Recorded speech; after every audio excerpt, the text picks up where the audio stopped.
Eu te perguntar se o livro é aquele psicodiagnóstico 5 ou só psicodiagnóstico. É só psicodiagnóstico. Roots, Bandeira, Trentini, Krug. É o de capa laranja. Estão vendo a minha fotinha?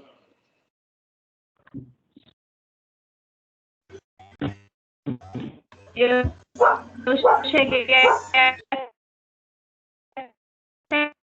comprar livro, professora. Não entendi, Gabriela. Desculpa.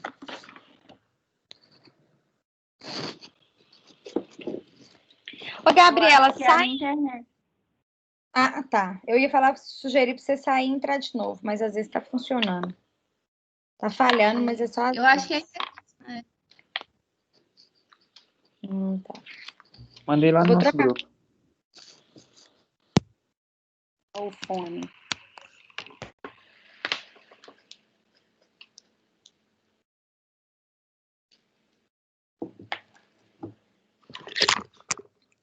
Oi, falem de novo, que eu não estava escutando nada. Eu troquei o fone também.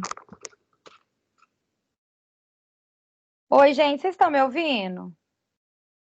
Se me dá alguém, dá um. Vocês estão me ouvindo? Sim. Ah, obrigada.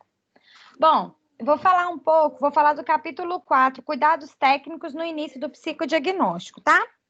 É muito importante para a gente pensar na entrevista psicodiagnóstica, no processo de psicodiagnóstico, no contrato de psicodiagnóstico, as diferenças entre as entrevistas do psicodiagnóstico, tá? É muito importante que a gente saiba as diferenças disso para uma entrevista que não é de psicodiagnóstico. Então, a gente vai ter que entender isso. Bom, primeiro, diagnóstico e intervenção, a gente precisa ter cuidados técnicos no início do psicodiagnóstico, né? O primeiro contato com o paciente, ele é muito importante, determinante. É primordial, né? Qual que é a percepção que o paciente vai ter a partir desse primeiro contato? Ele vai falar com você ou vai falar com sua secretária? É muito curioso, o meu marido entrou em contato com uma psicóloga recentemente, ela mandou um questionário, um protocolo inteiro para fazer o primeiro contato com ela. Então, é muito importante que a gente tenha muito cuidado quando for fazer esse primeiro contato com o psicólogo, tá? Você anotou os dados desse cliente, né? O quão atencioso e acolhedor a gente está sendo no primeiro contato com esse paciente. Quem é que sugeriu a avaliação? Por qual motivo? Né? Como é que esse paciente chegou até nós? Então, é muito importante que esse primeiro contato, gente, que o contrato de psicodiagnóstico, a pessoa vem muito ressabiado conosco, porque afinal a gente vai dar um diagnóstico para esse sujeito, né? Então, isso é muito delicado quando ele for chegar para nós, né? Então, no primeira consulta, você tem que pedir os documentos necessários para ele levar, né? Por incrível que pareça, se for criança, até cartão de vacina a gente pede. Principalmente porque em alguns psicodiagnóstico, principalmente de retardo mental, o cartão de vacina, às vezes, vai ser determinante para a gente matar ou para a gente pensar em algum diagnóstico, tá? Eu vou compartilhar com vocês a imagem do cartão de vacina da Yolanda, só para vocês entenderem. E aí vocês vão lembrar, né?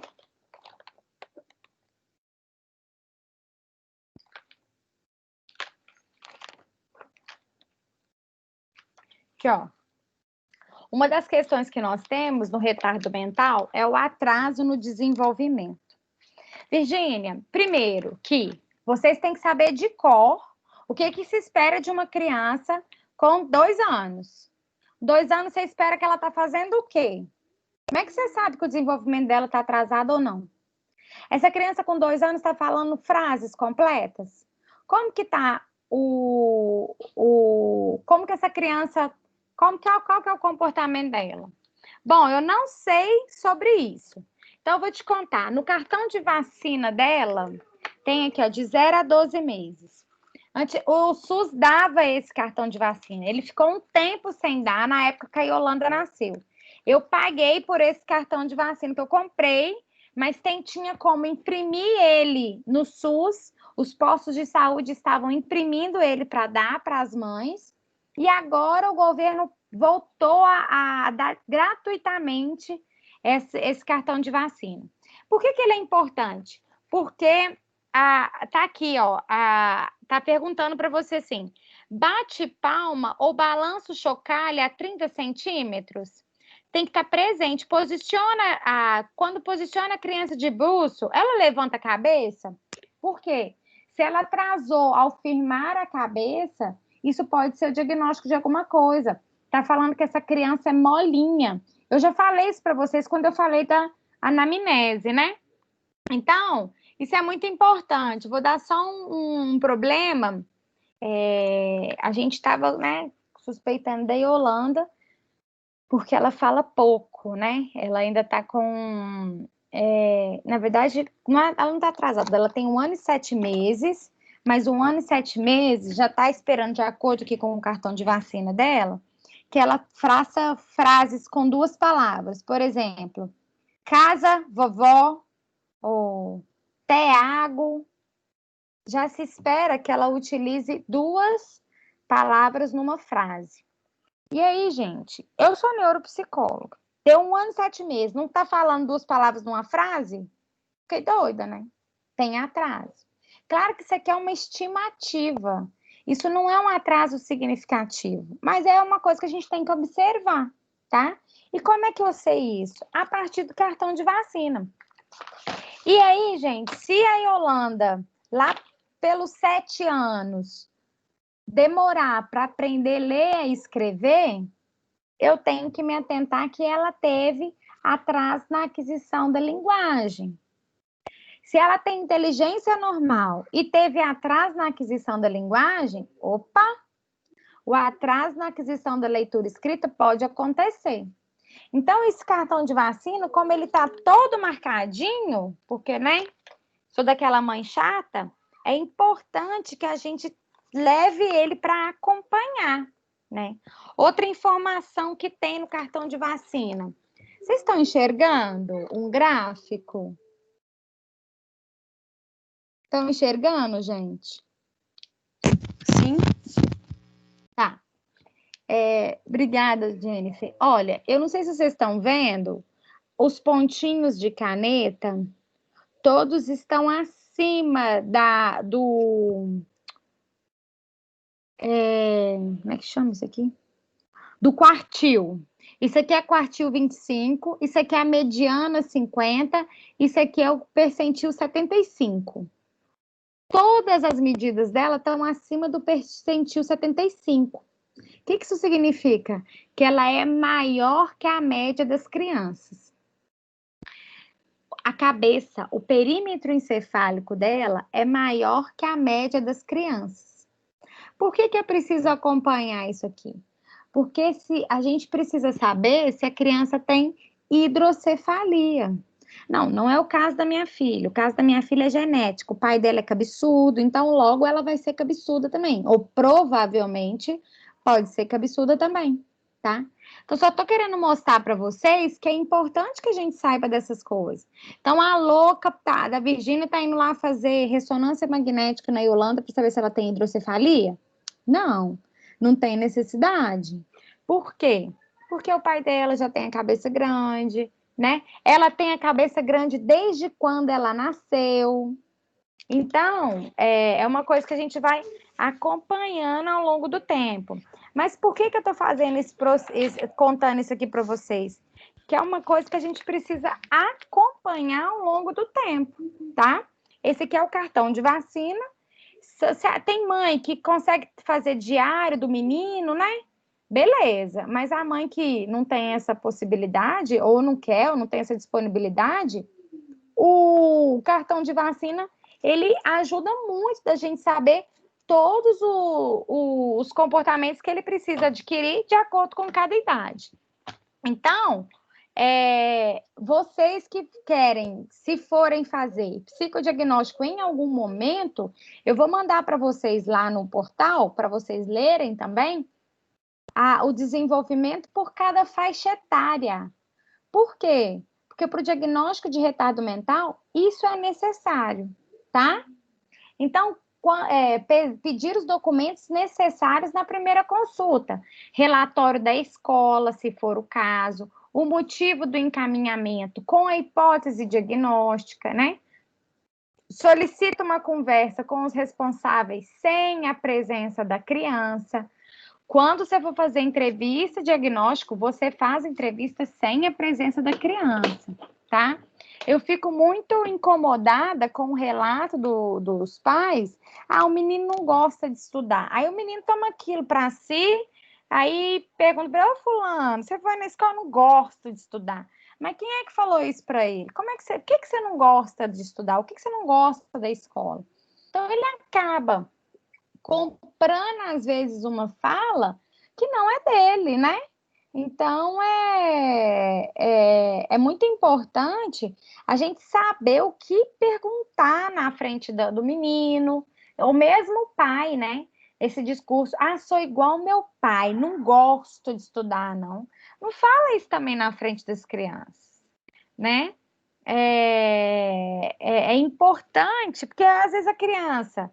A gente estava discutindo rótulo na semana passada, né?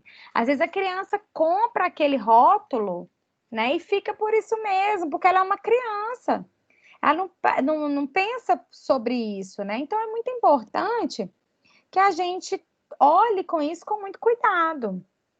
Bom, então solicitar uma conversa sem a presença da criança. Quando os responsáveis não têm com quem deixar a criança, dê atenção a ela, inclua ela na conversa, cuide para o que seja dito na frente da criança. Cuide mesmo. Não deixe que coisas demais sejam ditas na frente da criança. Bom, quando fizer o contrato com o responsável, a criança também deve ser incluída do processo. Ela deve assentir. Está no Código de Ética Profissional.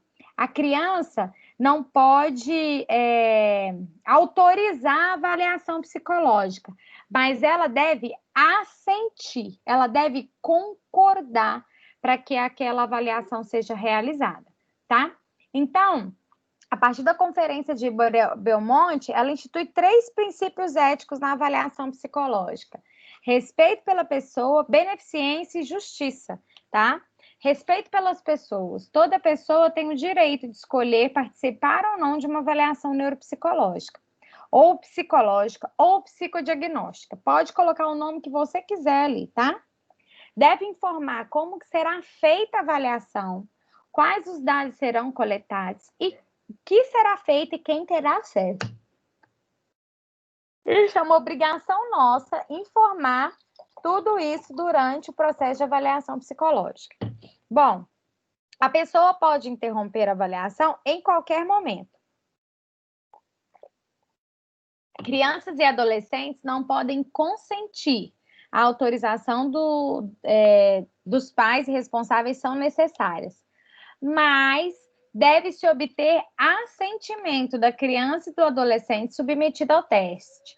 Deve-se explicar em linguagem acessível, né? Explicar de acordo com que a criança e o adolescente entenda o que vai ser realizado com ele. Bom, adultos com autonomia reduzida, transtornos mentais ou deficiência intelectual, o consentimento deve ser do responsável. Então, a gente precisa ter uma autorização para que esse psicodiagnóstico seja realizado. Bom, o procedimento não pode produzir dano, é o princípio da beneficência, né? O procedimento não pode produzir dano, sofrimento, constrangimento ou qualquer malefício ao participante. O avaliador deve tomar todas as providências necessárias para prevenir, minimizar os riscos e para agir caso algum dano ou prejuízo a um participante.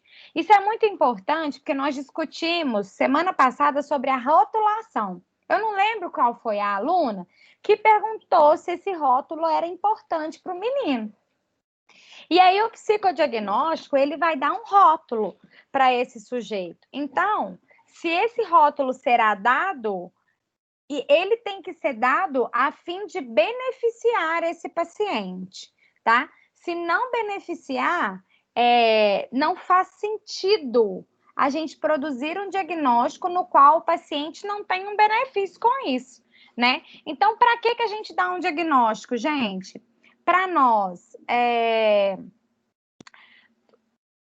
melhorarmos o ambiente para que ele acesse como é que chama, gente? Pegamos ferramentas, né, de paratecnologias assistivas para o desenvolvimento desse sujeito. Então, para que eu vou dar um diagnóstico? Para eu ajustar o ensino para que ele possa se beneficiar dele. É para isso que eu vou dar um diagnóstico. Se o meu paciente não tem nenhum ganho com esse diagnóstico, então é melhor que esse diagnóstico não seja feito, tá? Então, isso é muito importante olhar. O diagnóstico, ele deve ser feito, realizado, né? Para não produzir dano ou prejuízo no paciente. Está no nosso código de ética. Não pode produzir dano ou prejuízo. Se isso aconteceu, o psicólogo precisa arcar com essa consequência, tá? Quais são os riscos possíveis? Quais são os danos que podem eventualmente ser causados por uma avaliação psicológica? O que vocês acham, gente? O que pode acontecer?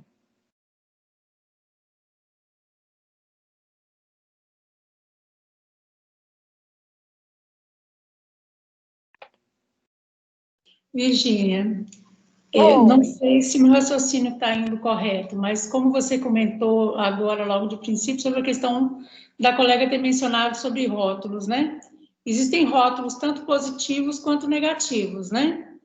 No caso de uma avaliação diagnóstica assim, psicológica errada, pode vir a rotular alguém como tendo algum tipo de transtorno, algum tipo de dificuldade que, na verdade, talvez não seja bem assim. E o tratamento em relação a essa pessoa, seja no ambiente de trabalho, familiar, socialmente como um todo, pode ficar diferenciado por causa de uma avaliação incorreta?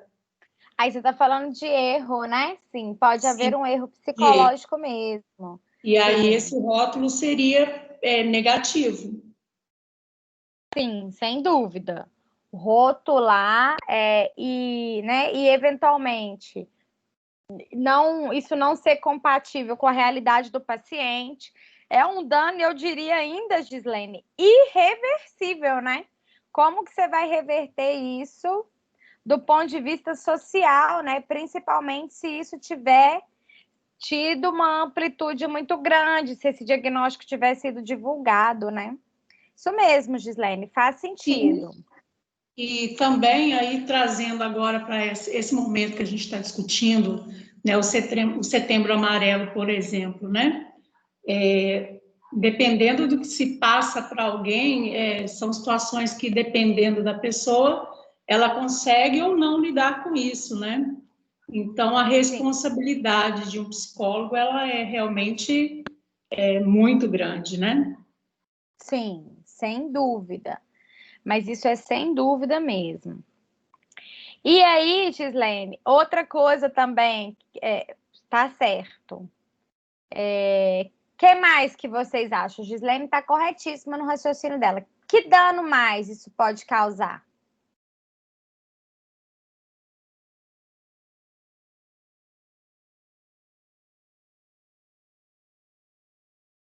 Virgínia, Tipo de dano? vou Oi. comentar mais algo que me veio à mente. Ao errar nesse diagnóstico, estaria mascarando a real situação que aquela pessoa tem. Então, deixaria de tratar, de repente, aquilo que é real, né, por esse equívoco.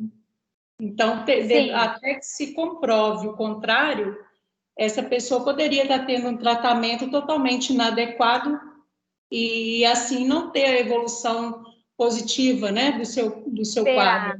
Uhum. Sim. Esperada do caso, exatamente. Pode acontecer. Ainda tem mais, Gislaine. Você pensar que esse diagnóstico, esse laudo, mesmo que corretamente, caia em mãos de outras pessoas, no qual a gente não havia desejado compartilhar, por exemplo. Oi, Camila. Desculpa, foi sem querer. Não é nada. Por exemplo, eu trabalhei com avaliação neuropsicológica de crianças e adolescentes HIV. E aí, um dos resultados desse teste pediria para os meninos levarem para a escola. Por quê? Crianças e adolescentes com HIV, eu acho que eu já falei com vocês, eles têm danos, né? Eles têm calcificações na substância branca e isso ocasiona, eventualmente, lentificação psicomotora.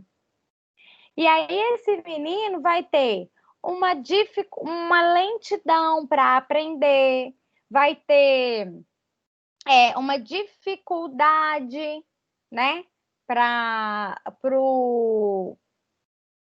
lentidão, não só de aprendizagem, mas psicomotora, motor. Os meninos com HIV, eles ficam muito enrijecidos por conta do vírus mesmo, sabe? É muito curioso, porque assim, a gente tem uma barreira, né, hematoencefálica, é uma barreira dentro da célula, dentro do cérebro, que não deixam alguma substância atravessarem essa barreira. O vírus, ele não consegue atravessar essa barreira. O que ele faz? Ele usa um cavalo de Troia, né, que são as células de defesa do organismo, tal como o coronavírus. E aí o vírus, ele atravessa a barreira hematoencefálica e se aloja próximo do córtex pré-frontal. E na região pré-frontal, existem a área motora do nosso corpo inteiro. Eu não sei para que esse vírus gosta dessa região cerebral, mas ele fica, a sua maioria, na região motora. E aí, gente, esses meninos ficam lentificados. Então, você pensa uma criança com 10 anos que corre para lá e para cá, o menino com HIV, ele não consegue correr ativamente, direito, sabe? Ele é muito desajeitado, desconjuntado. Principalmente as minhas crianças, que ele nasciam com HIV, né? Então, esse comprometimento era muito severo. E aí, os meninos, a escola mandava uma solicitação para a família, querendo saber, olha, por que esse menino não aprende? Qual que é o problema desse menino? O que está acontecendo com esse menino?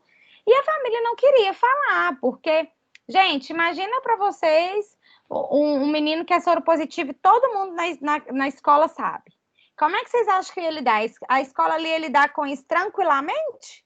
O que vocês acham? Põe o menino com piolho na escola. Como que o povo já trata? Agora imagina com HIV. Andresa, pode falar, Gislaine. Infelizmente, eu sou do meio escolar, posso comentar rapidamente que seria muito conflituoso, porque o posicionamento das pessoas seria de uma cautela extrema que acabaria expondo essa criança e chegando ao conhecimento de outras, né? Muitas pessoas, inclusive adultos, né, responsáveis ali pelo ambiente, não teriam a maturidade suficiente para lidar com essa situação. E aí eu te relato isso pensando nas situações, por exemplo, que infelizmente na escola em que atuo, a gente tem muitos casos, por exemplo, de crianças que vivem em abrigo, e muitas delas em situações assim de violência mesmo, doméstica, de todos os tipos que você possa imaginar, inclusive abuso sexual e tal. E aí eu venho observando ao longo dos anos como que as situações vividas por essas crianças acabam chegando aos ouvidos de pessoas de dentro da escola que não precisariam saber. né, que não lidam diretamente com aquela situação e então não teriam que ter esse conhecimento dessa criança, porque vira todo aquele julgamento e tal. Então, pensando no HIV, eu não vejo uma diferenciação. Eu acho que seria uma cautela extrema, o medo de deixar as outras crianças brincarem com ela, seria realmente uma situação conflituosa, vou dizer assim. Ai, você me fala isso, meu coração assim até dói, né? Porque gera uma exposição, uma fofoquinha, né, Gislaine? Assim, é um desconforto. Eu não trabalhei diretamente na escola, mas quando a gente fazia pesquisa com esses meninos, a gente ia para a escola, a gente acessava, a gente tentava, né, dar uma orientação para. E você sabe qual que é o problema? Assim, o povo fica assim, ai, se esse menino machucar, o que eu vou fazer? Uai, vai fazer igual você faz com outros. Você não cuida, você não lava o machucado do outro menino? Então, por que você não tem medo do outro que não tem rótulo? Que não tem o diagnóstico, se você não sabe o diagnóstico? Porque na verdade, os cuidados seriam os mesmos, né? Colocar luvas para se lidar com ferimento, etc. Exatamente, exatamente. E assim, o hábito de, por exemplo, se eu tenho na minha turma situações de abuso em que eu, como professora daquela criança, tenho que estar a par para aprender a saber lidar com ela, né? Com aquela criança, toda vez que eu tenho, esse caso é para mim. Eu não tenho que divulgar isso para as outras pessoas que não têm o contato direto com essa criança e até para não haver essa disseminação da situação em si, né? Mas é algo que não é uma prática da maioria das pessoas, entende? Eu entendo, mas você sabe o que eu percebo? Eu sinto, Gislaine, eu dei uma palestra para professores sexta-feira passada, e uma coisa que eu sinto é um desamparo, sabe? Eles não têm com quem compartilhar da própria angústia, não têm um suporte. Isso gera uma angústia nele. Olha, eu atendo uma criança que é vítima de abuso, né? Que isso gera uma angústia. Isso esbarra com as minhas questões. Eu não sei lidar com isso. E eu acabo espalhando isso. Sim, concordo. Entende? Então, o que eu acho, talvez, né, se os professores tivessem mais amparo, né? Existe esse projeto de lei de ter psicólogos na escola, eu quiçá, né? Quisera Deus que isso fosse possível, né? Para os professores serem escutados, Gislaine. Serem escutados, serem ouvidos, né? Para que eles pudessem compartilhar essa angústia que ele tem de lidar com essas questões, com essas demandas, que muitas das vezes eles não têm competência para lidar e para gerir isso, sabe? Não tem competência porque eles não foram treinados para isso. E também, sim, que dó, né? Mais isso.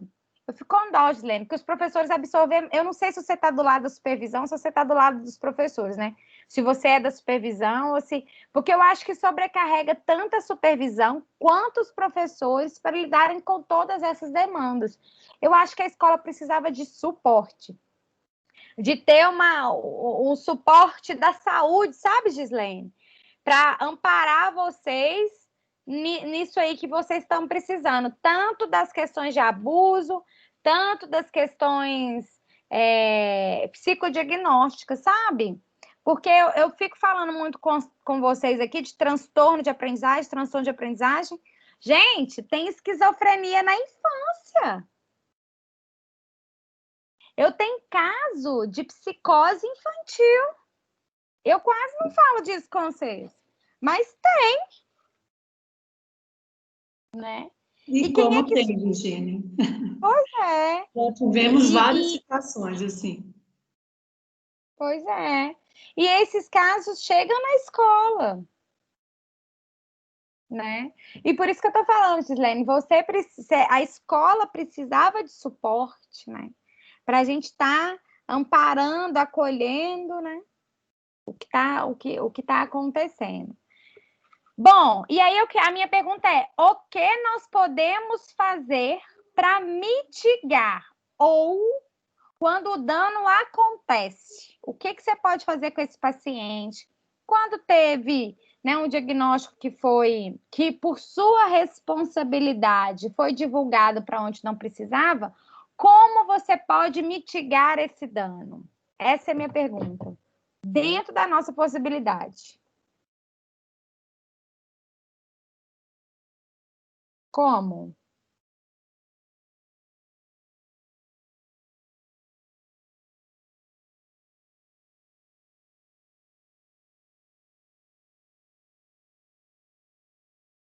Gente?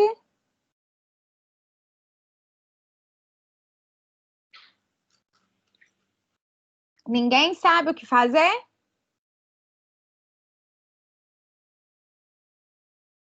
Virgínia, eu não sei.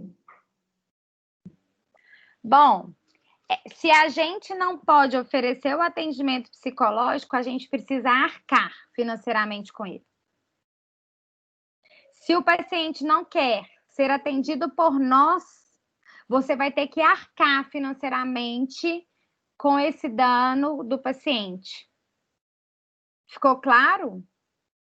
Você é responsabilizado juridicamente. Então, antes de você ser responsabilizado, você pode se antecipar e arcar com o custo do tratamento do paciente pelo eventual dano causado, tá? É o que você pode fazer quando um paciente seu é prejudicado por uma culpa sua. É o mínimo que você pode fazer. É o mínimo. É arcar financeiramente com os custos disso, tá? Então, olha, nós temos que agir no princípio da beneficência.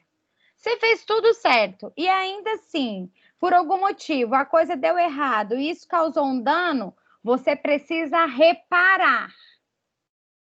Nem que para isso você tenha que arcar financeiramente com isso. Uai, Virgínia, a gente já ganha pouco, ainda tem que fazer isso? Tem que fazer isso. Então, prestem atenção no que vocês estão fazendo. Hoje, nós estávamos discutindo em outra faculdade, tá? Não é aqui, não é em Betim. Toda a faculdade tem o NAID, né? O NAID é para alunos com deficiência, com algum comprometimento. Mas, na verdade, o NAID é para todo mundo que está em sofrimento, algum aluno da comunidade escolar que está em sofrimento. Gente, e aí tem aluno, olha, eu entendo, todo mundo tem problema e tudo, né? Mas aí tem aluno que usa das suas próprias questões para ter alguns, na verdade, foi o entendimento que a gente teve. Tem uma aluna numa outra faculdade que estava tendo problema de relacionamento com os colegas. Os colegas não queriam fazer grupo com essa moça. Porque ela não ajudava, é uma turma extremamente competitiva, né? Que faz trabalhos, né? Com uma qualidade muito boa. E essa menina, ela está no 6º período junto com a turma, e a turma já tem dificuldade. E aí ela liga, ela mandou 3 áudios para a coordenadora, que somados davam 45 minutos. Aí a coordenadora falou assim, olha, isso aqui é um atendimento terapêutico, não é mais um atendimento da coordenação. Não tem como eu atender essa sua demanda. E aí perguntou, né, se essa menina fazia o atendimento psicoterapêutico, porque assim, olha, vocês têm que resolver meu problema.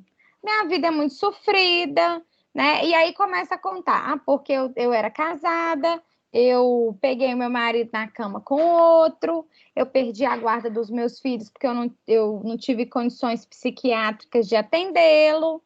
E aí pergunto se ela fez atendimento para ela. Não, ela foi fazer psicologia. O que eu estou querendo dizer com isso? Existem algumas coisas que vão esbarrar também na nossa ética, né? E aí, nós seremos psicólogos o tempo todo? Porque agora ela vem demandar dos professores, olha, você tem que me falar o que você falou lá, porque os meus colegas não falam comigo. Olha, você já mandou lá no grupo, mas você pode me explicar só para ela de novo? Como é que faz? Se a gente precisasse, porque aí, por exemplo, a gente teria que escrever um relatório para esse tipo de serviço, assim, né? Mandar para o NAID.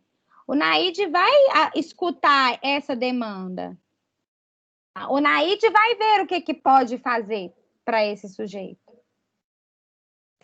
Então, eu só estou querendo dar um exemplo para vocês, é que aí, essa moça já teve tentativa de suicídio, e nós estamos no Setembro Amarelo. Como é que é? Como é que vai ser? Como que vocês acham que deve ser o proceder?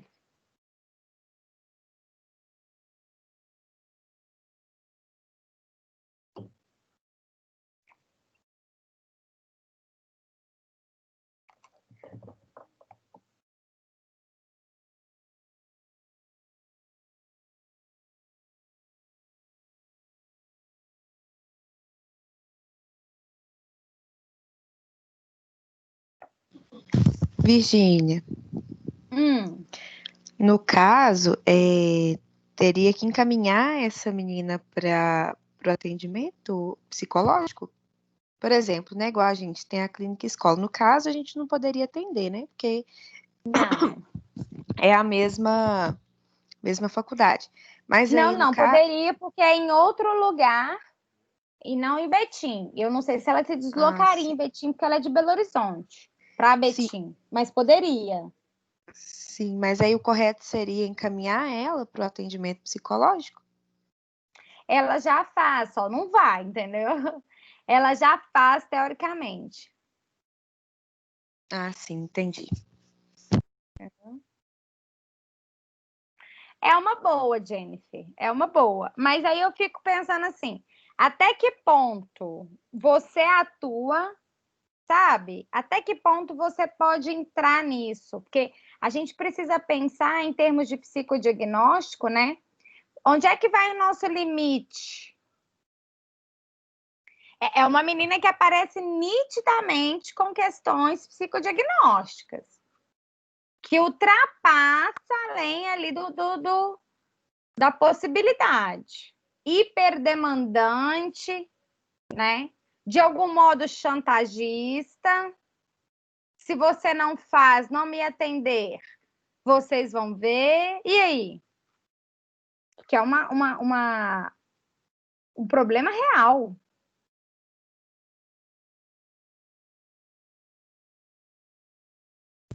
Aí eu já não sei o que dizer. Mas agradeço só de ter pensado e tentado. Nossa, é uma situação que nos deixa, assim, realmente, inicialmente, sem ação, né? De pensar qual seria que amplitude poderia ter, no caso de uma coordenação, por exemplo, do curso, entrar num papel de mais da questão da humanização mesmo, de tentar se aproximar e tá vendo que é algo assim que não tem muito como pensar numa ação tão concreta, né? Mas pensando no lado humano, sabendo que essa pessoa demanda uma atenção realmente diferenciada, né? Então seria mas qual que é o limite disso, Gislene? Pois é, aí que tá. Se fosse pensar dentro dessa questão da limitação, não seria o papel, né, de nenhum dos professores e nem bem da coordenação também estar perante essa pessoa e tentar ajudá-la, confere? Contudo, aí, assim, nós temos uma mania de tentar pensar, enquanto ser humano, né, o que se pode fazer, mas eu penso que, legalmente, né, não teria essa responsabilidade, vamos dizer assim, né? Mas então, que é uma situação muito difícil. Esse que era o problema, Gislene, é isso que eu estou discutindo com você, porque a gente, de certa maneira, tem responsabilidade. Sim. Não é responsável por ela, mas Sim. tem responsabilidade. Sim, porque ela faz parte, né, de um curso, de dentro de uma instituição, etc. Exato. E o lado Exato. humano, Virgínia, que me chama muita atenção nesse caso, compreende? De qual maneira? De pensar que é alguém que demanda uma necessidade especial dentro do grupo de alunos, né? E assim, de pensar que ela tem uma dificuldade real, ou seja, ela tem uma demanda real. Agora, o que fazer que é a questão, que é o limite que você está falando. Até onde, né, pode um professor ou a coordenação tentar intervir nessa situação dela? E até se tentasse de alguma maneira, se isso também não voltaria contra, né? Exatamente. E aí isso infantilizaria? Porque também dar um diagnóstico pode infantilizar o sujeito. E aí a gente precisa entender qual que é o princípio da benevolência nesse sentido. Sim, o que eu estou trazendo de benefício para esse sujeito?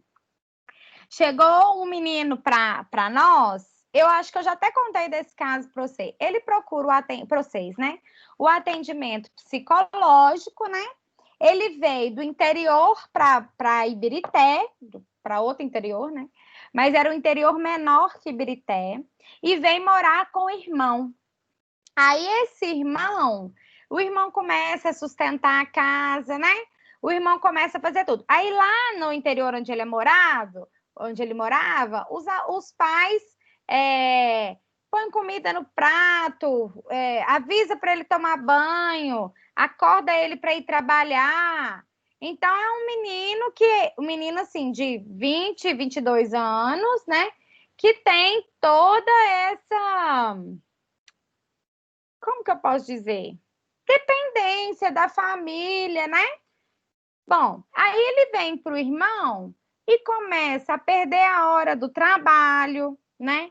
E começa a esquecer os compromissos, né? O irmão pede para fazer alguma tarefa, ele não recorda que tem que fazer, né?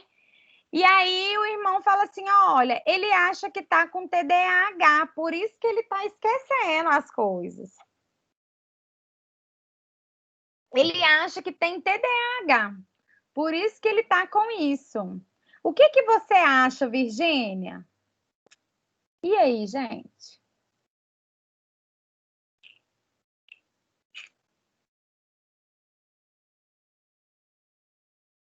Esse diagnóstico beneficiava esse paciente?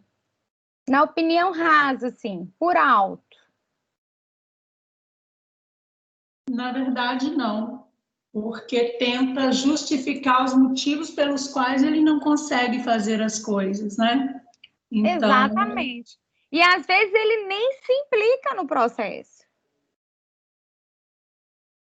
Vai para o emprego que o irmão quer, que o irmão solicita, não procura, né?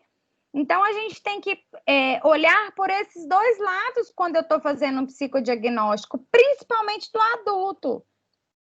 Tá, você quer um diagnóstico de TDAH para quê? Eu gosto muito, os meus colegas da psicanálise, uma colega um dia me perguntou assim, né? E aí, como é que é esse negócio de TDAH no adulto? Eu sei que isso é um diagnóstico possível. Falei, sim, e tudo. Mas aí a gente estava discutindo para a gente ver assim, qual que é a função desse psicodiagnóstico pro adulto? Dentro da relação que vocês estabelecem, o que você acha que vai beneficiar esse diagnóstico pro adulto? Né? Então, ele vai parar, ele vai deixar de se implicar no seu próprio processo por conta do diagnóstico que ele eventualmente tem? Então, é nesse aspecto que a gente precisa entender para saber se vale a pena ou não dar esse diagnóstico para o paciente, sabe? É muito perigoso mesmo a gente dar um diagnóstico para o uso que isso for feito. Então, eu acho que tem que ter uma postura ética né, para a gente dar diagnóstico, para a gente fazer essa leitura mais ampla quando você for dar o psicodiagnóstico, tá? Então, só para a gente concluir, a avaliação que não for realizada de forma adequada, em ambiente apropriado, com instrumentos, métodos e técnicas fidedignos e válidos para o uso pretendido, ou ainda realizada por um profissional que não seja devidamente preparado ou qualificado para realizá-la, tem elevada probabilidade de gerar resultados equivocados, que podem levar a erros nas intervenções que serão realizadas com base nas informações fornecidas a partir dessa avaliação.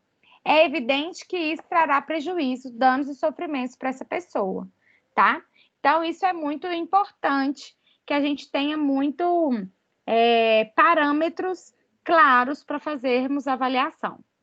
Bom, justiça, né? É o último princípio que nós temos. Então, a gente tem o princípio da benevolência, né?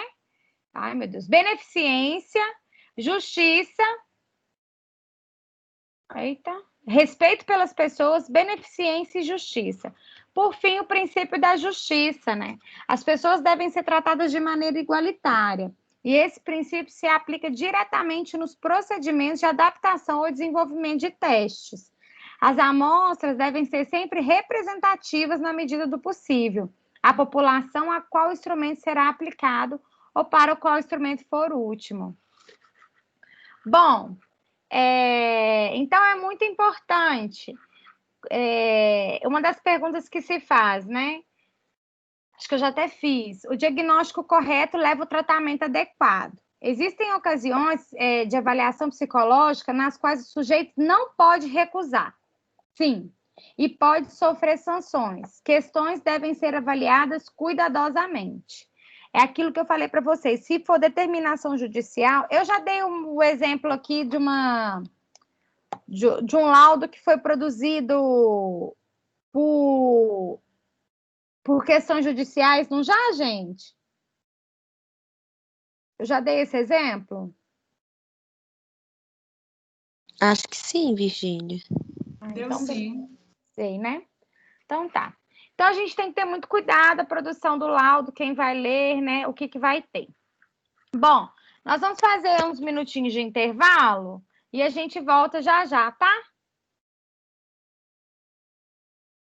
10 minutinhos Ok. para mim ir no banheiro, por causa da gente perdeu muito tempo da aula, mas eu preciso pelo menos ir no banheiro. Tá? 21h50 a gente retorna.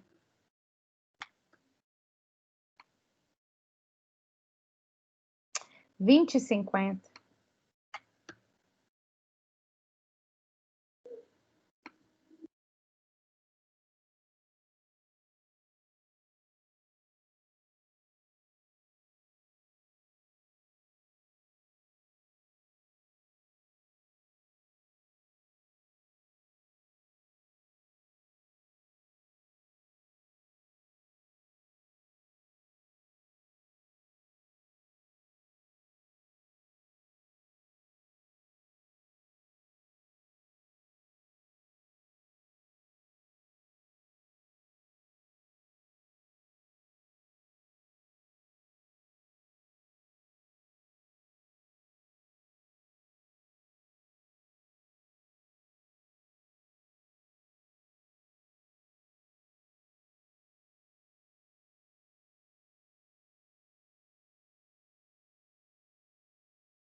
Bom, para a gente dar continuidade, né, com o paciente no escritório,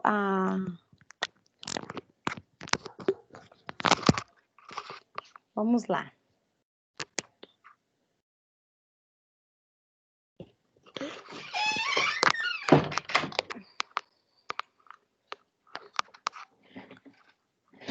Ok?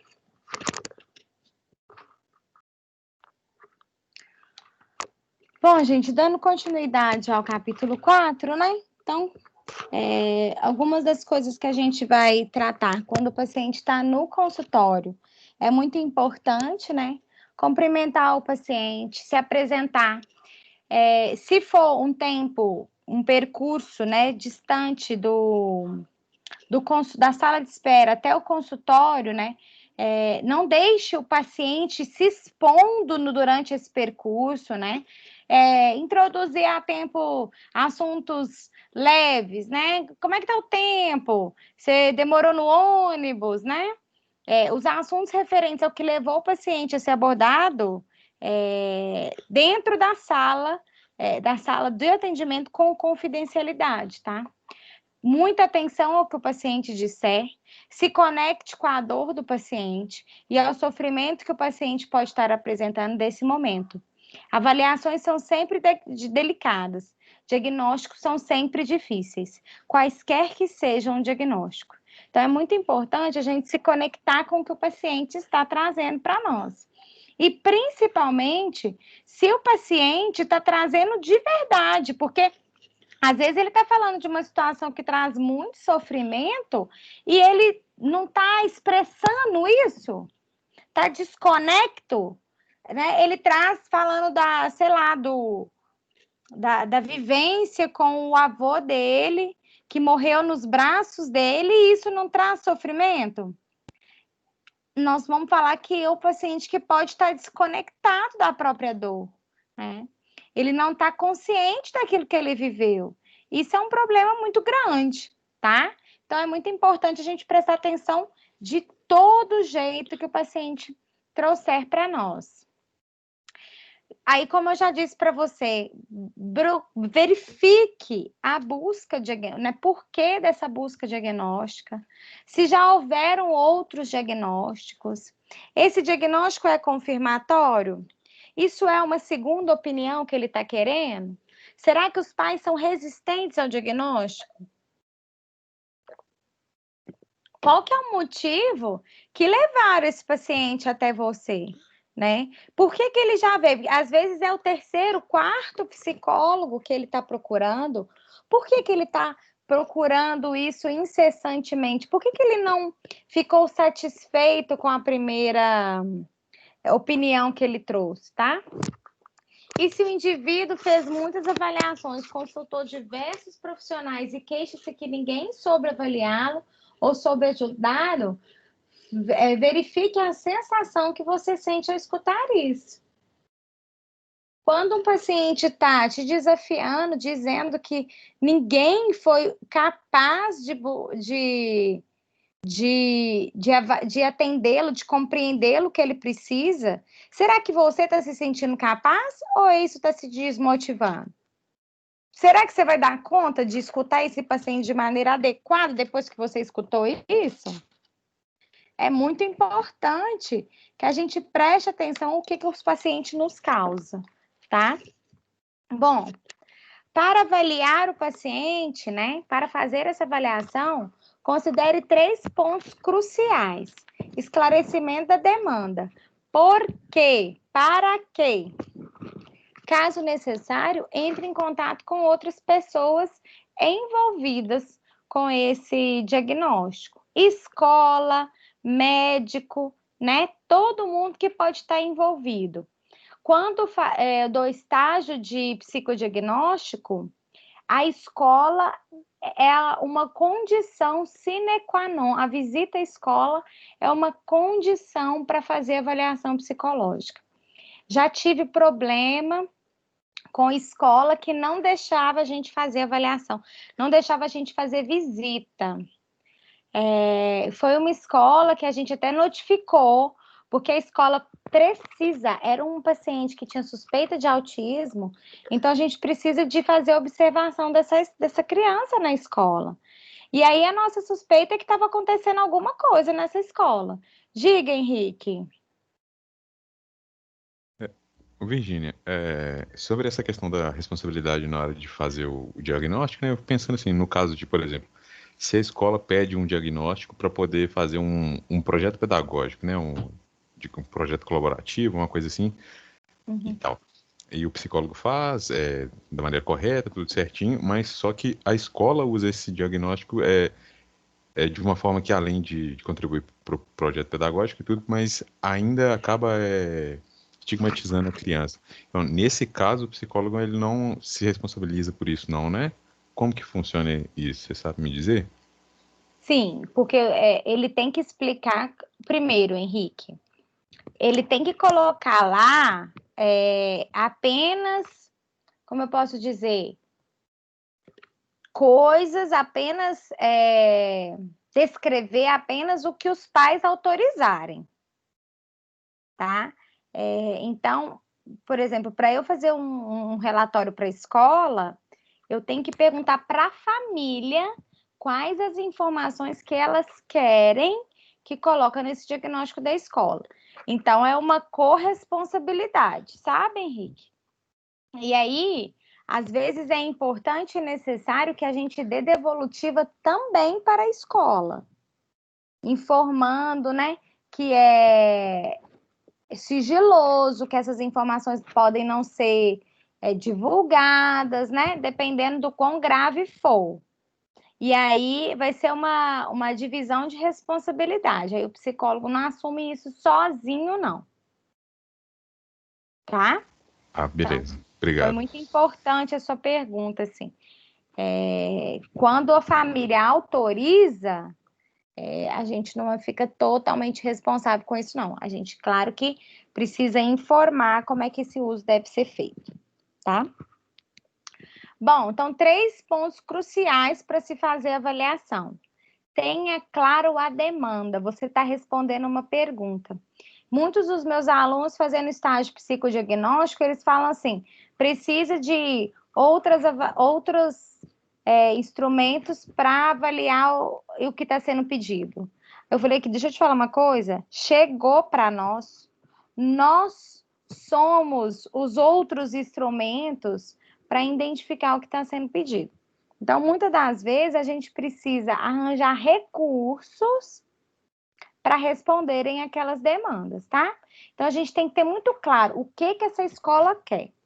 Ela quer avaliar qual que é o motivo que o menino não aprende. Então, você se vira e tem que responder. É a nossa obrigação ser essa última resposta. Bom, além disso, necessidade real da avaliação. Qual o motivo que precisa dessa reavaliação acontecer? Por que motivo que ela está sendo solicitada, tá? Então, a gente precisa verificar se é uma necessidade, se é realmente necessário isso que está sendo solicitado. Então, só um minutinho, gente. Yolanda, não, senhora. Então, você vai embora. Vai lá pro seu pai de novo. Só um minuto, gente. Ioiô, então vai pra lá. Não, senhora. Amor, tá começando a mexer nas coisas aqui. Não fica quieto, então vai embora. Ficar quieto mesmo, ficar quieto aqui. Já dei pulinho. Põe a rede, amor, às vezes ela dorme.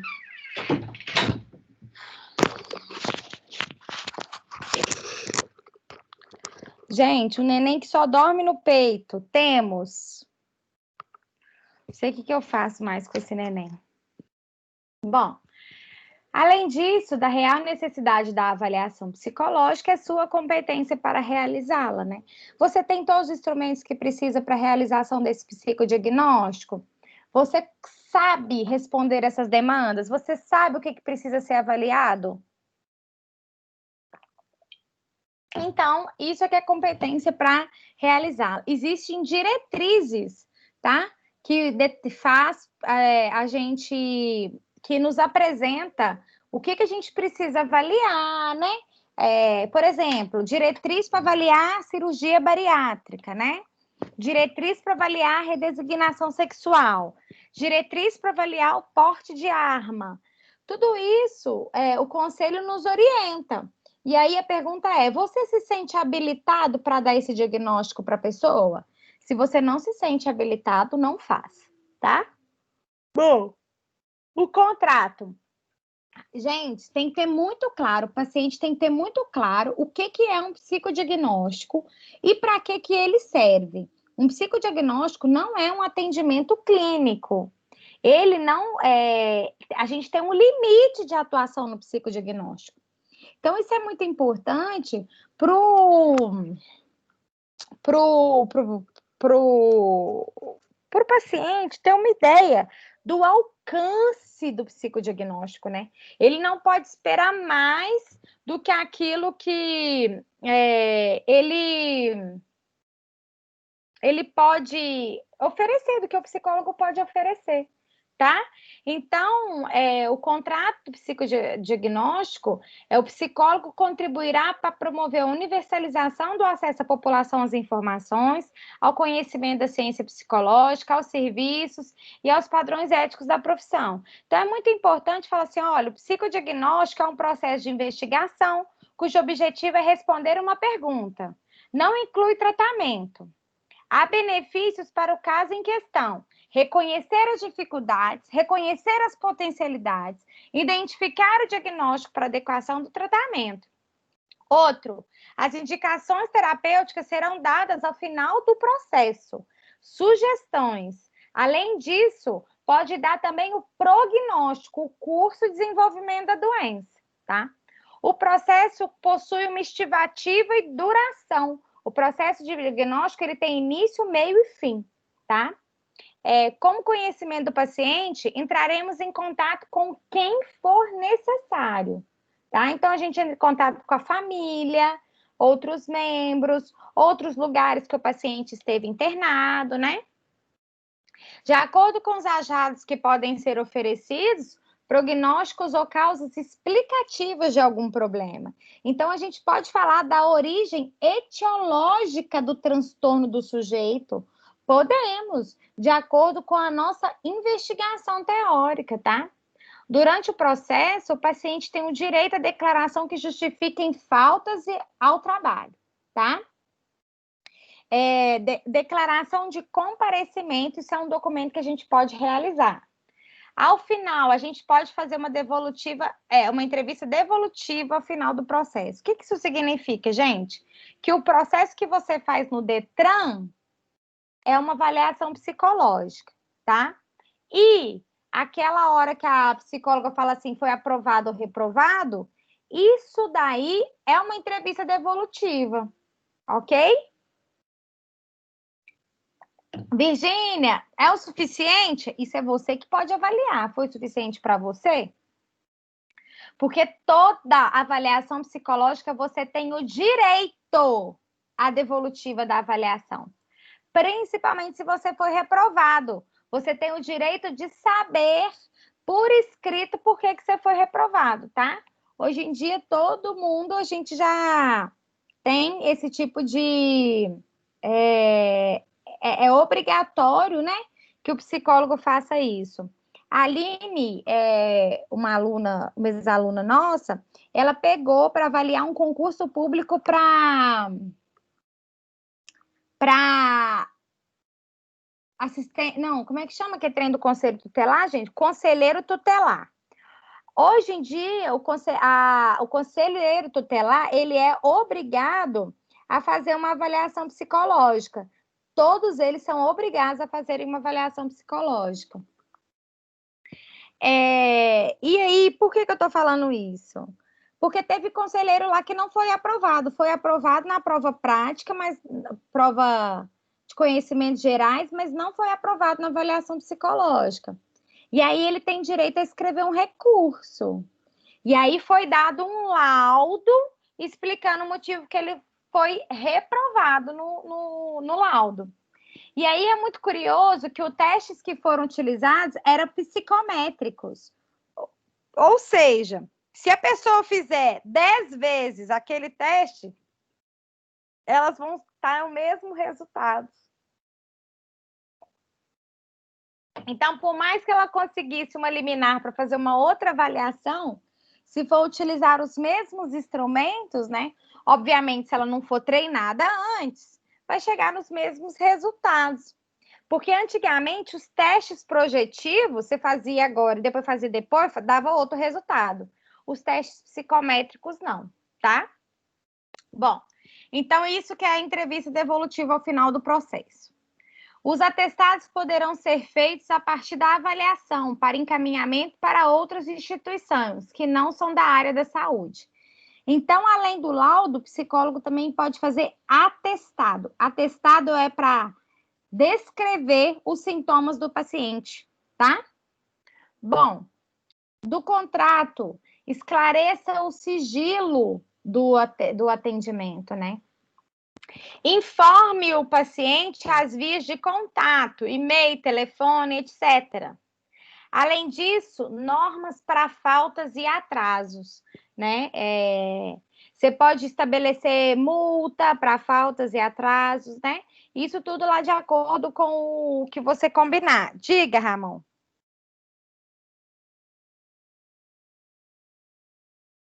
Ramon? Ô, Virgínia, essa questão do atestado, eu não entendi direito, porque parece que a gente já viu, não sei qual disciplina, que o psicólogo não pode dar atestado. Esse, como descrição do sintoma, seria como, assim? Pode dar atestado, sim. Inclusive, isso foi contestado juridicamente. Recentemente saiu uma jurisprudência, minha irmã é advogada, tá? A Justiça do Trabalho não aceitou um atestado do psicólogo, contestou o atestado do psicólogo, e esse paciente teve... Como é que fala?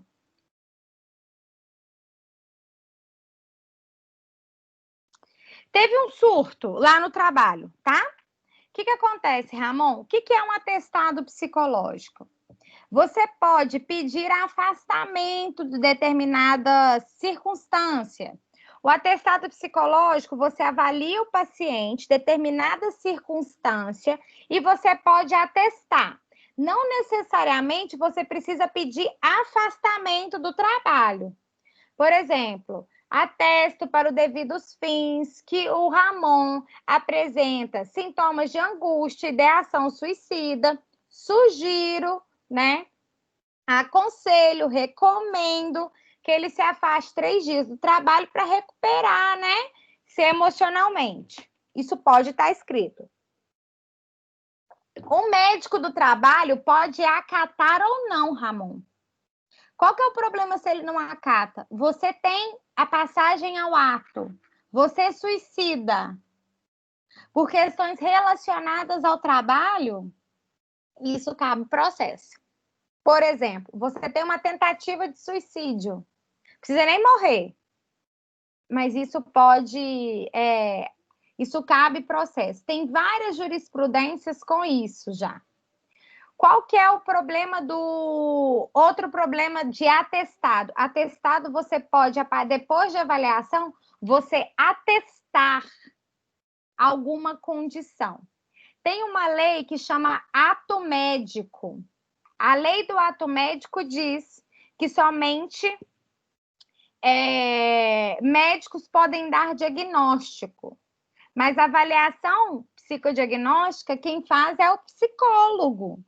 Então, a gente também pode atestar sugerindo alguma condição psíquica. Ficou claro? Tanto que a gente pode fazer o atestado, como a gente tem uma norma técnica, que saiu em 2019, que ainda dá as orientações para fazer o atestado. Isso não mudou, não. Esse livro que eu estou mostrando para vocês também, ele é recentíssimo, de 2016, está falando do atestado psicológico. Psicólogo dá atestado, sim, senhor.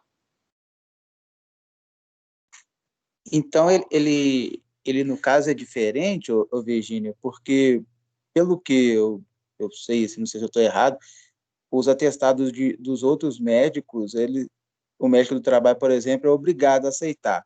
É. E o nosso, ele pode acatar ou não. Ele tem essa... Isso, por conta dessa lei do ato médico, né? Ah, sim. Por isso que foi uma briga danada quando foi aprovada a lei do ato médico. Isso é um dos problemas que acontece, Ramon, essa falta de delimitação do que o psicólogo pode fazer. Se a gente tivesse uma descrição de um trabalho que fosse específico do psicólogo, com certeza a gente não estaria passando por isso, tá? Bom, informações para o paciente devem ser mantidas em locais seguros, armários trancados e sem acesso à população geral. Então, vocês veem qual que é a burocracia, né, dos prontuários lá na clínica. Tem que ficar tudo muito guardado. Na verdade, nem poderia ficar ali no corredor. Tinha que estar guardado numa sala onde só o psicólogo tivesse acesso. Nem as recepcionistas que não fossem estagiárias da psicologia, isso não poderia estar sendo feito, tá? Gestão financeira.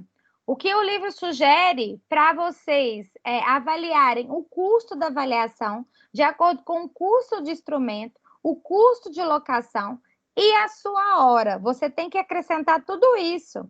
E aí, gente, água, luz, telefone, tudo isso você tem que colocar para você conseguir dar preço. Existem maneiras de dar preço, sabe? E isso é muito importante. Existem planilhas para você precificar a sua hora. É muito importante você saber qual que é o mínimo que você pode trabalhar, tá? Bom, você tem dificuldade de cobrar? Uma das coisas que vai perguntando, né, para o estudante de psicologia. Se você tem dificuldade de cobrar, é por quê? Você sabe o que você está vendendo?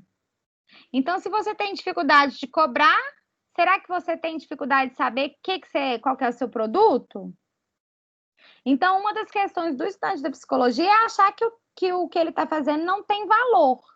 Muitas das vezes também porque ele não sabe o que ele faz, né? Não tem uma robustez teórica, não tem uma robustez metodológica, não sabe o que ele está fazendo. Por isso que ele não consegue botar preço no trabalho dele, né? Então, isso é uma das questões que vocês têm que levar em consideração. Inadimplência, isso é um problema recorrente. O que hoje a gente sabe? Que você pode recorrer aos juizados, né? Aos juizados menores, assim, de pequenas causas, né?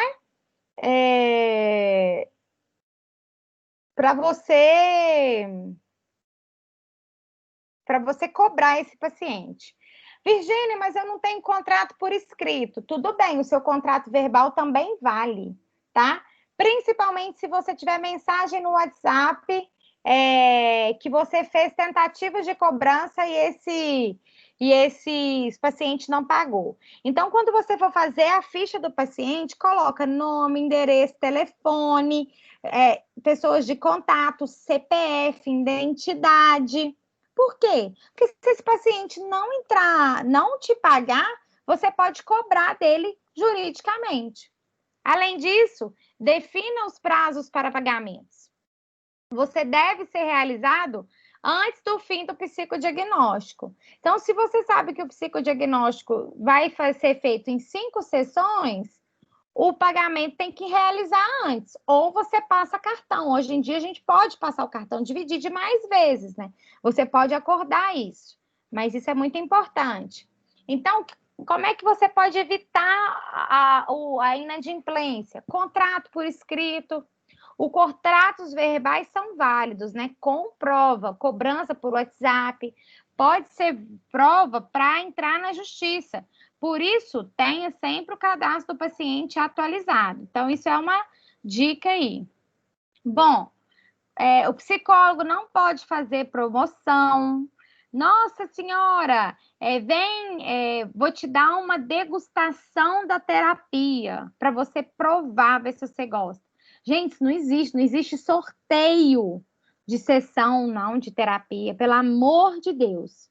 Isso não existe, tá? Reprodução dos testes são proibidos.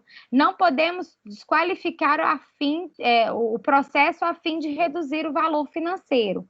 Não tem jeito, não pode reproduzir testes, senão vocês podem perder o registro, né? Ao fixar a remuneração do seu trabalho, o psicólogo deve levar em conta a justa retribuição dos serviços prestados e as condições. Bom, até aqui, ok, pessoal?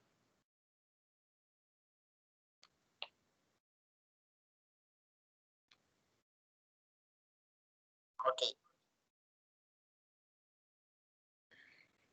Diagnóstico e intervenção na infância.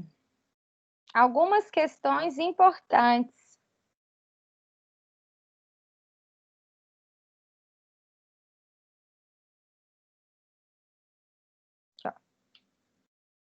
Os desafios do diagnóstico infantil. Era para mim ter falado isso um pouco antes para vocês, né?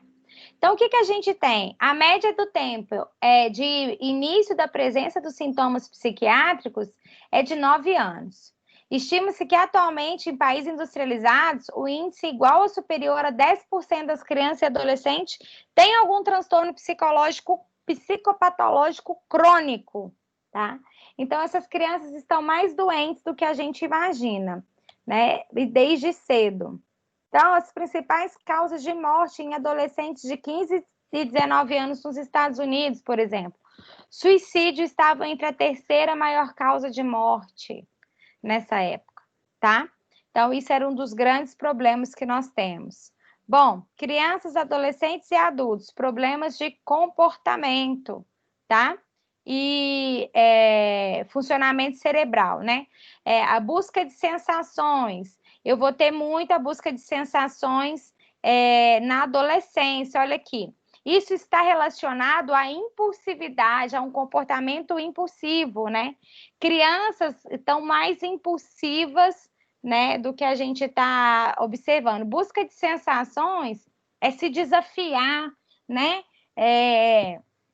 Irem de encontro àquilo que causa, né, adrenalina. Isso é busca de sensações. É fazer coisas que você jamais faria. E o que o mais adolescente faz, gente, é fazer essas coisas principalmente em grupo, né? E aqui o funcionamento da imagem de ressonância magnética funcional, né? A atividade do núcleo accumbens e do córtex pré-frontal. O núcleo accumbens, ela é uma estrutura do cérebro responsável por medo, preocupação, né? E aqui o córtex pré-frontal para o planejamento, por controle inibitório, né? Então, o funcionamento lá é a atividade do córtex pré-frontal, a atividade do núcleo accumbens. Olha como é que ela varia pela faixa etária, né? E aqui também. Então, pelo núcleo accumbens e o córtex pré-frontal, tem o menor funcionamento na vida adulta, porque ele é demandado menos, né? O córtex pré-frontal na infância, ele está sendo formado ainda. Ele é muito demandado, mas ele é muito incompetente também. Então, por isso que as crianças são mais impulsivas, tá? E difícil de lidar.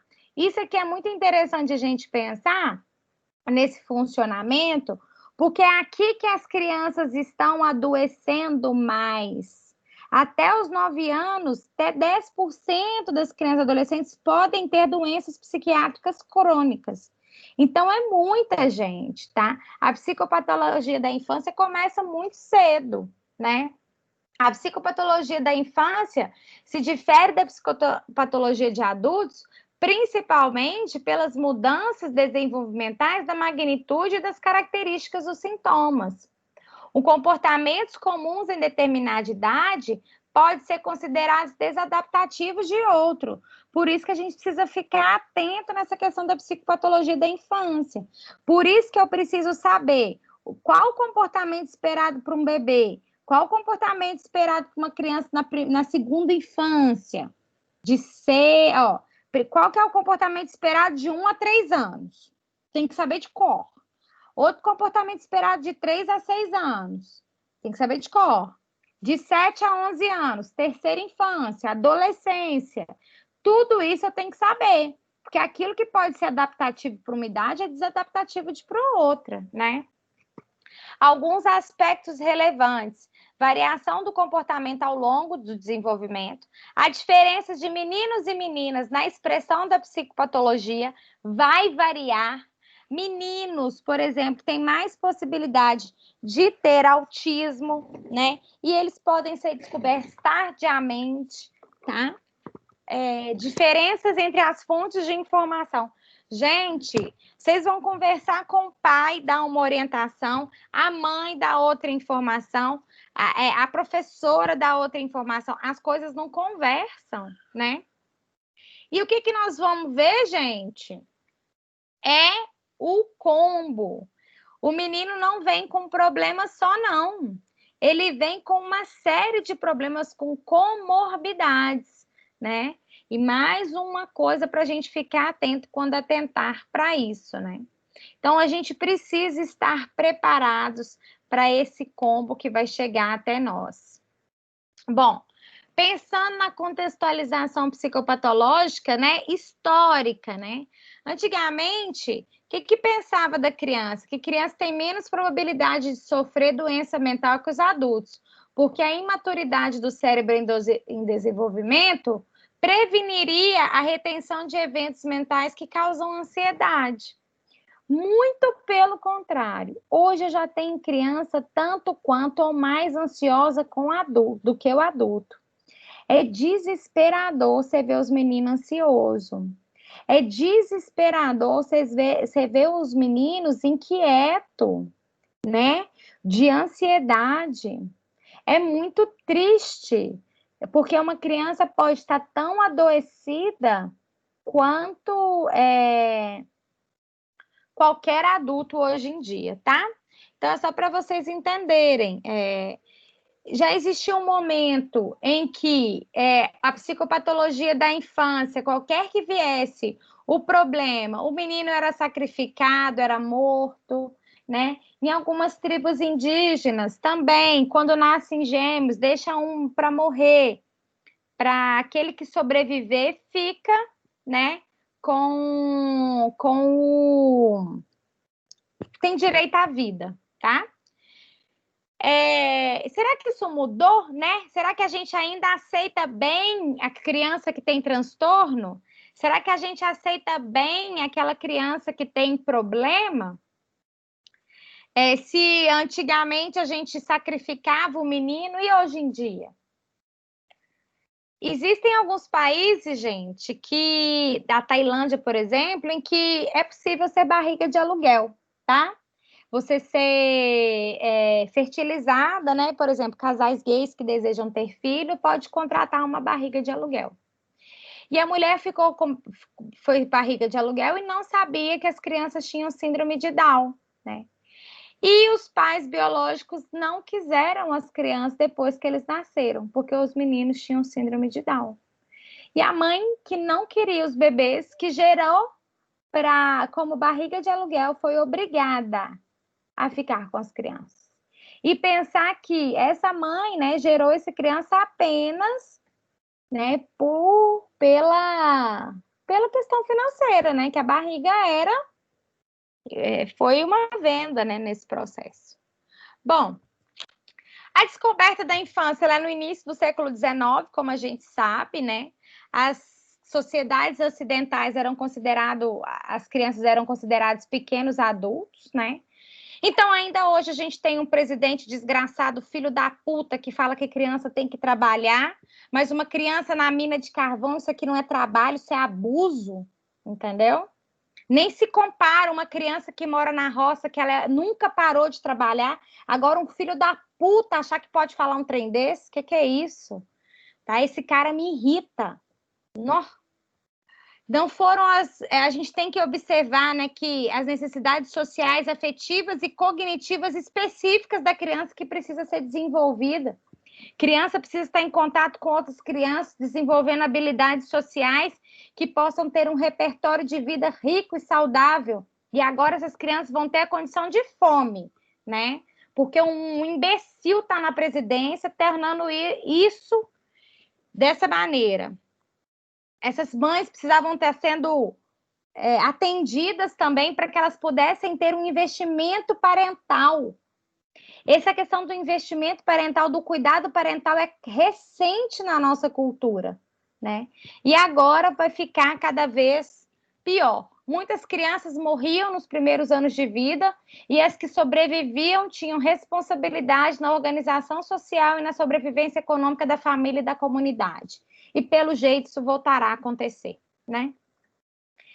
A criança era uma propriedade dos pais, hoje em dia não. O Estado precisa zelar. Por isso que os pais perdem a guarda dos filhos quando eles sofrem maus tratos ou abuso sexual, tá?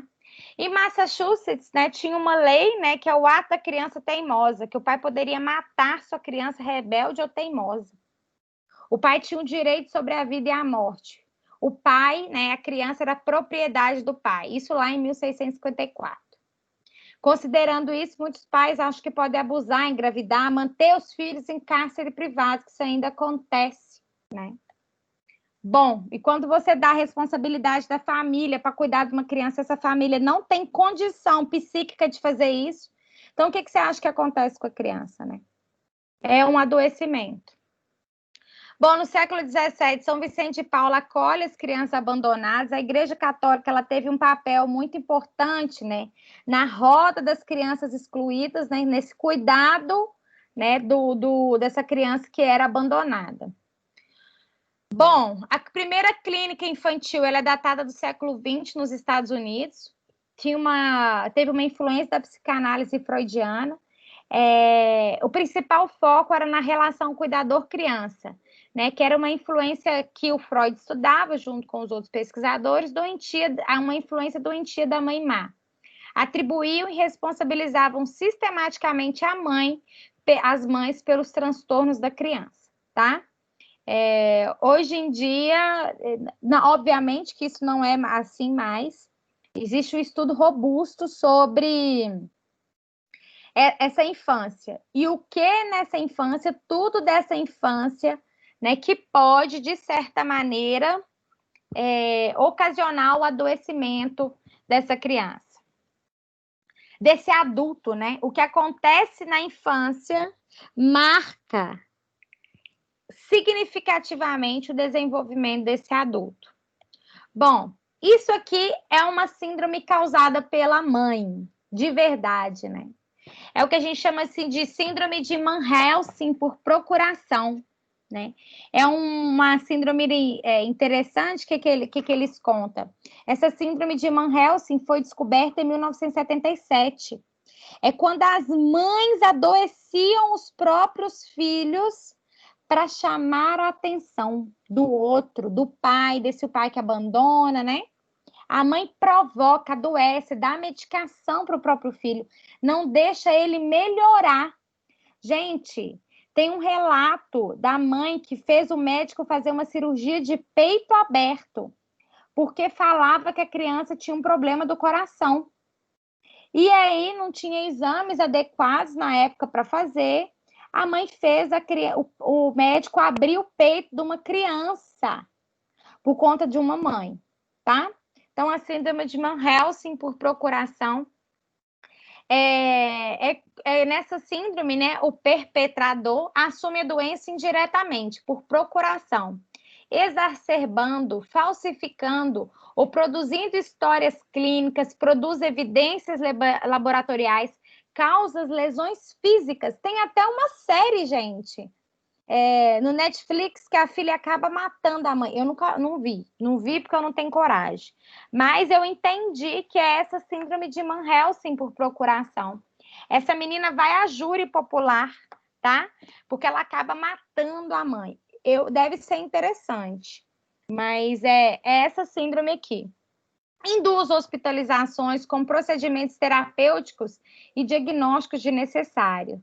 Esta é uma forma de abuso ocultada pelo perpetrador, que demonstra aparentemente interesse em um envolvimento excessivo nos cuidados com a criança. A doença é usualmente fabricada pela mãe, mas ocasionalmente com participação simbiótica, né, da criança. Bom, nos últimos 30 anos houve um interesse muito grande nessa psicopatologia da infância, né?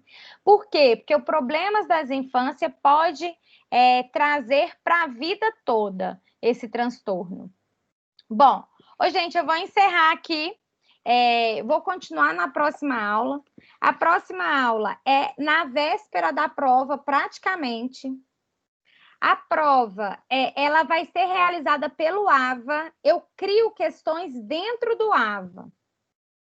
Então, não tem como vocês me mandarem, não tem como fazer fora do AVA. Então, você tem essas 2 próximas semanas para você regularizar essa situação. Senão, vocês não vão ter acesso à minha prova. Ficou claro, gente? Então, olha, entraram 12 pessoas... E hoje eu já tive até 27 pessoas dentro da sala. Então, tem muita gente que tem com problema, que não tem acesso ao AVA, mas isso precisa ser resolvido. A prova não tem outra possibilidade a não ser a entrada pelo AVA. Ficou claro para todo mundo, gente? As questões são abertas ou de múltipla escolha dentro do AVA. Você tem 3 horas para você fazer essa questão. É igual a prova das disciplinas interativas. Não tem outra opção. Ficou claro, pessoal? Sim.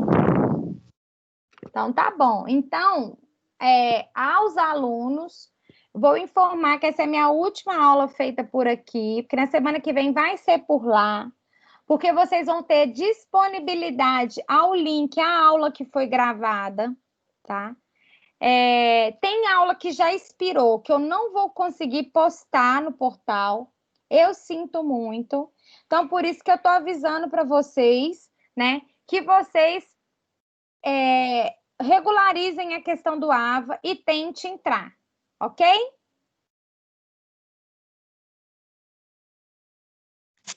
Ok. Então, tá bom, pessoal. Muito obrigada. Até semana que vem. Lembrando que vocês não terão mais... antigamente, a gente dava a aula para fazer a prova. Não tem isso mais, viu?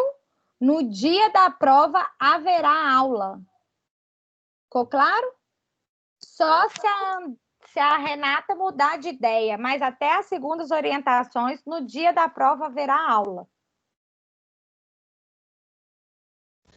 Ô, Virgínia, e a prova pode ser realizada em qualquer horário, assim? Tem um prazo para ser realizada? 24 horas, Henrique. Ah, tá ok. Tá? Então, se a prova começou 7 horas, 19 horas do dia 21, ela encerra 19 horas do dia 22. São só 24 horas para a realização da prova.